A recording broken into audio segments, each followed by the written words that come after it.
24 septembre. Éphésiens, chapitre 3, versets 1 à 21.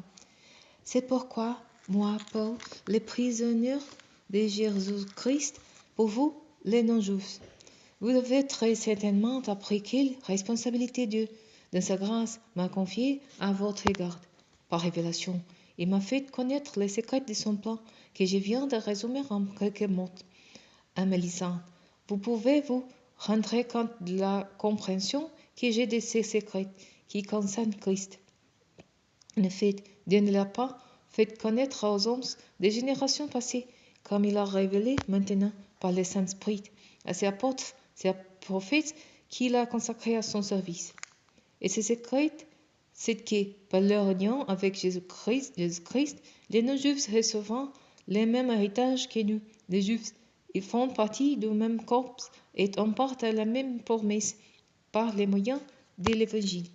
C'est de cet Évangile que je suis devenu le serviteur. Tel est le don que Dieu m'a accordé dans sa grâce par l'action de sa puissance. Oui, c'est à moi, le plus petit de tous les membres du peuple saint, que Dieu a fait cette grâce d'annoncer aux non-juifs les richesses insondables de Christ et de mettre en pleine lumière pour tout homme la façon dont Dieu mène ses plans à sa complète réalisation. Ce plan, le Dieu qui a créé toutes choses, l'avait tenu caché en lui-même de toute éternité. Par cette mise en lumière, les autorités et les puissances dans le monde céleste pouvant connaître, par les moyens de l'Église, les aspects infiniment variés de sa sagesse. Cela s'accomplit conformément à ce qui a été fixé de toute éternité et qui s'est réalisé par Jésus-Christ, notre Seigneur. Étant nous élus, nous avons, par la foi en lui, la liberté de nous approcher de Dieu avec assurance. Aussi je vous demande de ne pas perdre courage en pensant aux détresses que je connais dans mon service pour vous, et contribuant à la gloire que vous êtes destinée.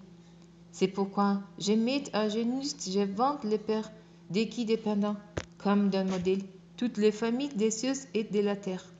Je lui demande qu'il vous accorde, à la mesure de ses glorieuses richesses, d'être fortifié avec puissance par son esprit dans votre être intérieur. Que Christ habite dans votre cœur par la foi, enraciné et solidement fondé dans l'amour. Vous serez ainsi à même de comprendre, avec tous ceux qui font partie du peuple saint, combien l'amour de Christ est large, long, élevé et profond. Oui, vous serez à même de connaître cet amour qui surpasse toutes ce qu'on peut connaître, et vous serez ainsi remplis de toute la plénitude de Dieu. Et celui qui, par la puissance qui agite en nous, peut réaliser bien au-delà de tout ce que nous demandons en même pensant. Le soit la gloire de l'Église est en Jésus-Christ pour toutes les générations et pour l'éternité. Amen.